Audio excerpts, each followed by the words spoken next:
오늘 또 그대의 최고의 날입니다. 임은미 선교사 묵상입니다.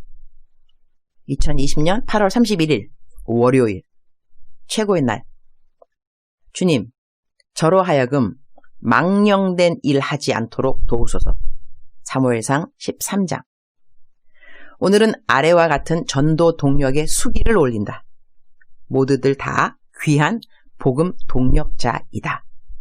안녕하세요, 선교사님. 날마다 올리시는 전도 수기 보면서 저도 하고픈데 용기가 안 나. 자꾸 주저앉네요. 그래서 조금의 돈으로 마스크값 후원을 할까 해서 입금합니다. 20만 원은 마스크 후원금으로 써주시고 10만 원은 마스크 보내는데 고생하시는 분들 간식 챙겨주셨으면 감사하겠어요. 사무엘상 13장 11절. 사무엘이 이르되 왕이 행하신 것이 무엇이냐 하니 사울이 이르되 백성은 내게서 흩어지고 당신은 정한 날 안에 오지 아니하고 블레셋 사람은 믹바스에 모였음을 내가 보았으므로. What have you done? asked Samuel.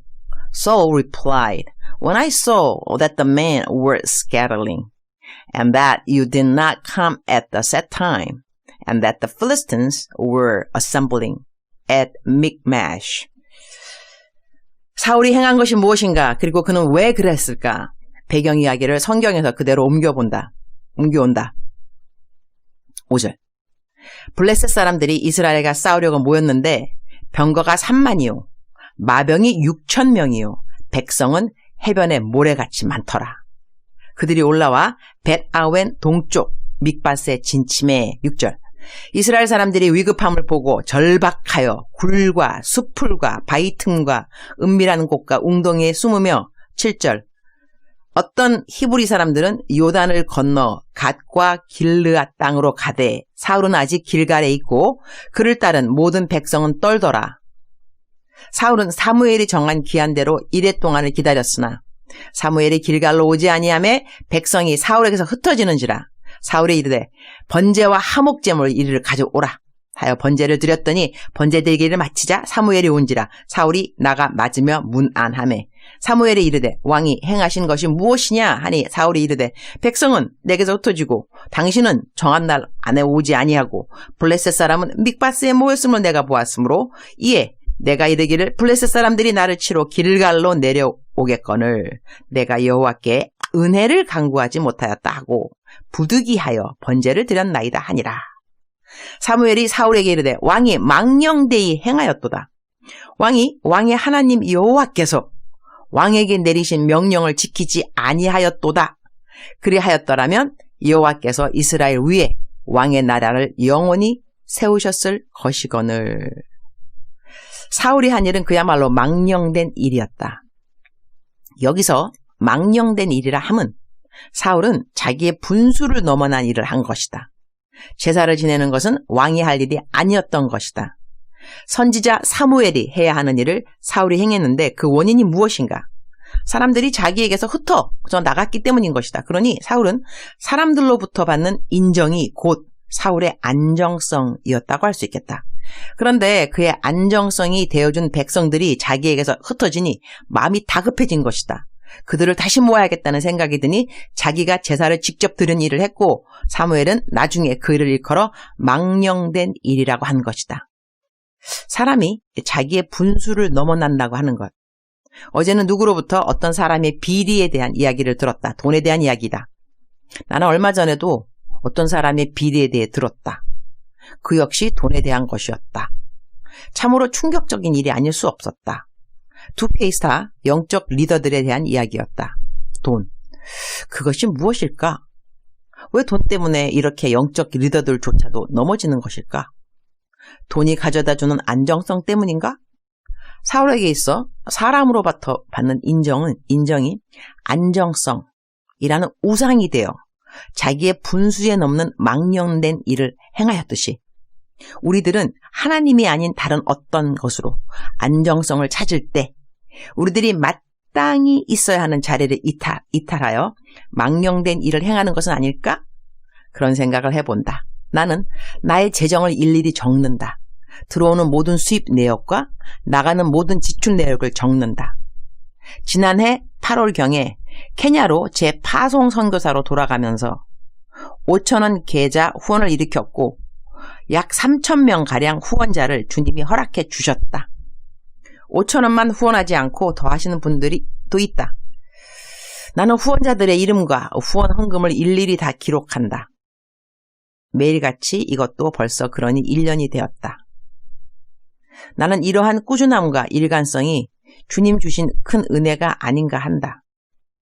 매일같이 적으면서 너무 피곤할 땐 이틀씩 밀려 적을 때도 있지만 지금까지 3일이 밀려본 적은 없다. 이분들이 적어보내는 기도 제목도 같이 기도한다. 이 시간이 사실 나에게는 후원자들을 위한 중보 기도 시간이기도 하다. 나는 이렇게 손으로 쓴 모든 후원자들의 이름과 후원금 내용은 사진을 찍어서 내 개인 홈페이지에 매달 말에 올린다. 그래서 누구나 볼 수 있다. 내게 얼마의 헌금이 들어왔는데 얼마를 사용했는지 사용 내역까지 그대로 홈페이지에 올린다. 한국에서 보내는 분들은 모두 날짜별로 기록하지만 외국에서 보내는 분들은 한 페이지에 한꺼번에 기록한다. 나는 내가 받는 모든 헌금의 청직이라고 생각하기 때문에 이렇게 꼬박꼬박 적어서 모든 재정의 주인이 되시는 하늘에 내 하나님께도 보여드리고 나를 후원하시는 땅의 모든 사람들에게도 보여준다. 그리고 나에게 개인 지정 헌금을 보내주시는 분들이 있으시다. 생일 축하 헌금이라든가 꼭 식사 챙기세요 라던가 옷 사 입으셔야 해요 라던가 아니면 임의로 마음껏 필요한데 쓰세요 라던가. 내가 일컬어 품위 유지부라고 하는데 나는 이렇게 들어오는 수입 역시 다 따로 기록한다. 이 돈은 내가 외부에서 설교하고 강사비로 받는 돈과 같은 칼럼에 적는다. 그리고 이렇게 들어온 돈으로 남들을 도와준 지출 내역 역시 다 기록한다. 그러니 꼭 나만 위해 쓰라고 하는 말을 가끔 못 지킬 때는 이런 때이다. 하여튼 내 재정은 투명하다. 언제 누가 어디서 내 재정을 어떻게 썼냐고 물어도 나는 답을 해줄 수 있다. 요즘 계속 돈을 정직하게 쓰지 못하는 리더들의 이야기를 들으면서 나는 처음에는 이런 헌금의 수입 내역과 지출 내역을 쓴 이유가 후원하시는 분들이 고마워서 그들의 이름을 쓰면서 그들을 위해 기도하기 위해서 시작했는데 요즘 재정으로 넘어지는 리더들의 이야기를 대하니 와우, 이거에 나를 위해서 더더욱 잘 기록해야겠구나 그런 생각이 들었다. 리더들이 돈에 대한 욕심으로 쓰러지면 평신도들의 마음이 참 아프다. 돈 사랑하지 말라고 돈이 일만하게 뿌리가 된다고 그렇게 자주 설교하시던 목사님들이 돈 욕심으로 쓰러지는 모습들은 성도님들에게 큰 상처가 될 수밖에 없다. 그러나 세상에는 자신들의 돈을 남을 위해 사용하고 희생하고 정직하고 투명하신 영적 리더들이 훨씬 더 많다. 나도 그 중에 하나이다. 다른 분들은 묵상을 이렇게 공유하지 않으니 말을 안 하시는 것이고 나는 내 묵상을 글로 공유하니 이렇게 알릴 수 있다. 주님, 오늘도 최고의 날입니다. 사울왕의 망령된 행실은 그가 마땅히 안정감을 가져야 할 하나님과의 관계를 사람들로부터 받는 칭찬과 인정에 더 우선순위를 두었기 때문이구나 하는 것을 오늘 묵상 말씀을 통해서 깨닫게 됩니다. 에효, 웃자, 이런 망령된 일을. 저는 주님의 말씀의 종입니다. 말씀을 가르치고 그리고 내가 가르친 대로 행하면서 본을 보이면서 살아야 하는 것이 저의 본분입니다. 거짓말하고 남 속이고 돈을 욕심내는 것은 모두 저의 직분과 전혀 상관없는 망령된 일들입니다. 제가 죽는 날까지 이런 망령된 일을 행하는 일이 없도록 주님 저를 늘 불꽃 같은 눈동자로 지켜보아 주시옵소서. 고람되오 언제 어디서 저를 보셔도 저는 늘 주님의 기쁨조였으면 좋겠습니다. 오늘 저는 만나야 하는 사람들이 있습니다. 만남사역과 상담사역, 기도사역은 거의 함께 가는 것 같습니다. 상담 잘해주고 기도 잘해주고 집으로 돌아오도록 오늘 하루 종일 함께 해주실 우리 주님 찬양합니다. 주님 사랑합니다. 주님 감사합니다. 오늘도 우리 주님 저를 보시면서 하루 종일 기쁘시면 참 좋겠습니다. 사랑하는 그대요. 사랑하는 그대요. 사랑하는 그대요. 하나님은 우리를 사랑하십니다. 이렇게 사랑하신 하나님을 마음 아프게 해서는 안 되겠죠. 하나님은 우리를 너무 사랑하는데 우리는 하나님이 싫어하는 거짓말, 하나님이 싫어하시는 돈에 대한 욕심들, 우상 섬기기 이런 거 해서 우리를 사랑하시는 하나님의 마음을 아프게 해서는 안 될 것 같습니다. 안 될 것 같습니다가 아니라 안 됩니다. 사랑하는 그대요. 사랑하는 그대요. 오늘 하루 우리 정직하게 살도록 합시다.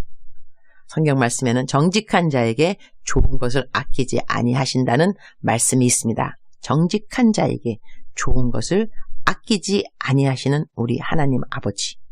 우리가 오늘 정직하면 돈에 대해서 욕심 딱히 안 부려도 필요한 거 주님께서 다 공급하여 주십니다. 그런 하나님의 공급하심을 바라면서 우리 오늘 정직하게 살아가기를 작정하는 그대와 내가 되기를 축복합니다. 사랑하는 그대요. 사랑하는 그대요. 사랑하는 그대요. 사랑합니다. 축복합니다.